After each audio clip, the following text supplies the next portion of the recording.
Let's go to the Old Testament today in the Carpenter shop as we make an attempt to grow just a little bit deeper, smarter, wiser in the ways that God has called us to live. In Jeremiah 17:7, it says this: "Blessed is a man who trusts in the Lord and whose hope is in the Lord." The record of the prophetic utterances of Jeremiah make up the longest book in the Bible.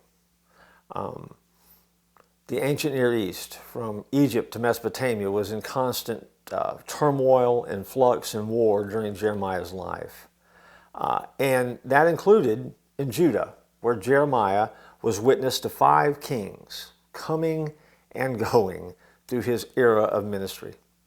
In many ways, Jeremiah was an eyewitness to the level of threat and change that is very similar to the turmoil that we witness in the world around us today. Modern nations are threatening and sometimes attacking one another. People live in fear of political and economic instability. And in the midst of all that, the masses then and now were looking for someone or something to trust in. And that's where Jeremiah writes the phrase, "Blessed is the man who trusts in the Lord, whose hope is in God."